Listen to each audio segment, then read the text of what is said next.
Alright, so in this video we're going to start tying up some loose ends here on the build, and I had the factory team bushing came in, this one back here. You can see that came in the mail today, and so we're going to go ahead and mount up the shocks. In the front here, what we do is take one of the smaller shocks and we're going to mount that over the front bushing. There's a little hole down here. We're going to do the inner hole here. And use this longer screw here to kind of tie that all together. Just got to go through the A-arm and then through the eyelet on the shock, and then just kind of tighten the whole thing down.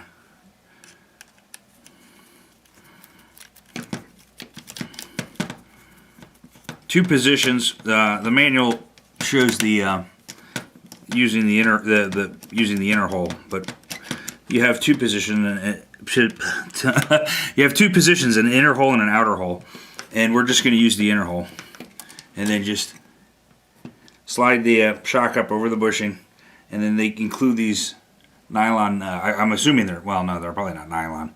These little nuts here, and we're going to tighten that down at the top of the shock. And we'll do the same thing for the other side. Just mount that longer screw through the inner hole, through the eyelet on the shock, and then just tighten it down.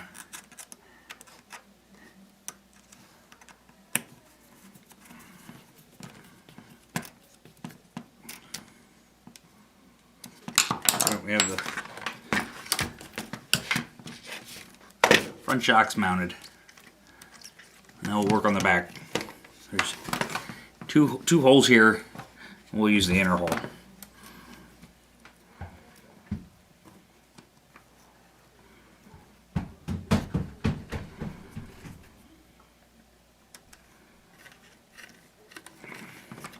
Snug that up and then attach it up top to the bushing.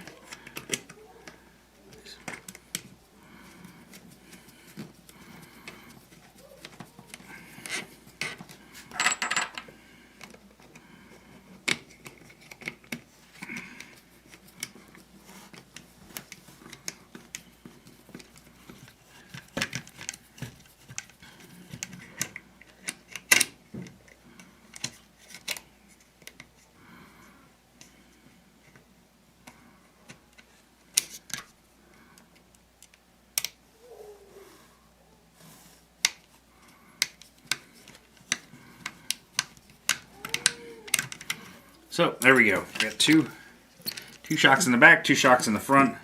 One of the things I started on when I was waiting for the factory team bushing to come in the mail is I started working on the servo a little bit here. I'm using a Savox 1258 TG titanium gear servo, high speed, and the horns that came with the kit, apparently it's a 25 tooth servo horn, and the Futaba one included in the kit did not fit. It's the Futaba and Savox have 25 teeth, and no matter how hard I tried, I couldn't get it on. So what I did was I modified one of the servo heads that came with the Savox. I am going to replace this eventually, but I wanted to. I just want to get this thing done, so I kind of jerry-rigged this.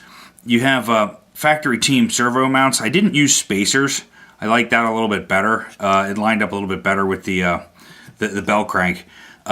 I didn't test it out yet, so that's why I don't have it in. Once I get the battery in and have all the electronics ready to go, I can center the servo and then kind of line everything up. But I was just messing around with it a little bit just to kind of get it in a rough position. So I worked on that. The tires are done. We did that in video.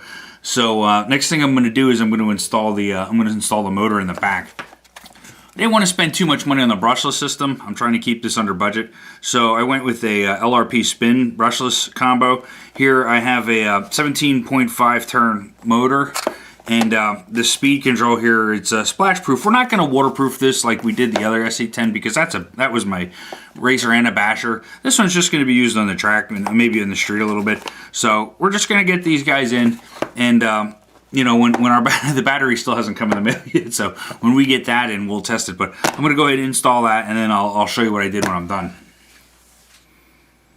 Okay, so I put the I put the LRP motor in, and I set the gear mesh using these 2 screws. It's like any other, you know, 2-wheel drive RC that, you know, has the motor mount in the back. You know, you just kind of screw these in, keep them loose, and then put your pinion in, line that up with your spur, and then set your gear mesh, and you can tighten these down. I always use the piece of paper method. It's just take a little chunk of paper out of the manual. You know, you don't use real thin paper, but you know, shove it in between there and then tighten the whole thing down. And you basically want to be able to kind of rock the spur just a tiny little bit without moving the pinion, and then that's a pretty good gear mesh. And it's always worked for me. I've done it 100 times, so you know, that's how I set the gear mesh. So next I put this cool clear cover on here. Now you can get to see everything that's going on in there. And there's a little cap here that goes on at the end, but we're gonna leave that off because as soon as we get this on the road, we're gonna set the slipper clutch. It just attaches with these 2 little screws right here. These 2 little screws here. So got the speed controller and feeding this servo wire underneath here in this trough that's gonna ride underneath the battery. Hey, Monkey's here. You wanna come be on camera? Monkey just stopped in. Come on, buddy. So yeah, we ran the servo wire underneath the where the battery's gonna go. I got this speed control laid in with double-sided tape. Hey, bud, how you doing? Good. You see this? It's almost done. Almost got the SC10.2 done. So yeah, Monkey decided to come check it out. It's almost finished. We got the shocks on here. Here, you can hold it up so everybody can see it. Yeah, this is where we're at so far. So we'll get some more electronics in, and then we're gonna do some close-ups. So one last thing we're gonna do in this video is we're gonna get the battery strap in. It's this threaded little bar here goes into this knobby. Just kind of like that. Get that started.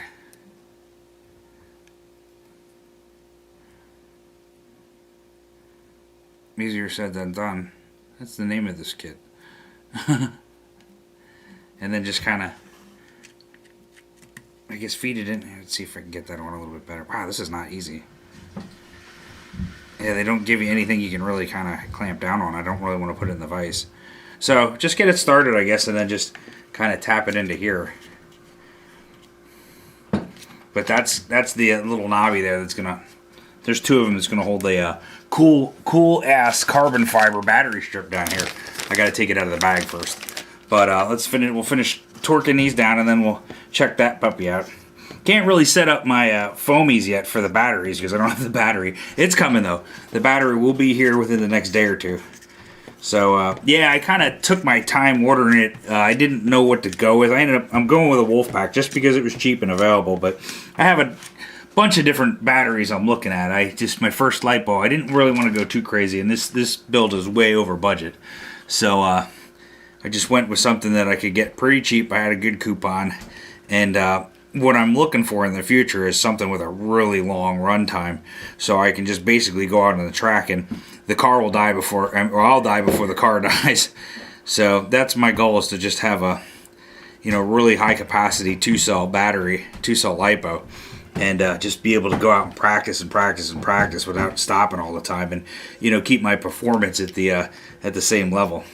So it says to tighten these. The instruction says to leave a 2.5 millimeter gap after you tighten these down, and that's probably so it can fit the little carbon fiber strap in there. So let me just crank these down real quick, and then I'm not really going to measure this. I'm just going to get the battery strap in place here. Let's cut that out.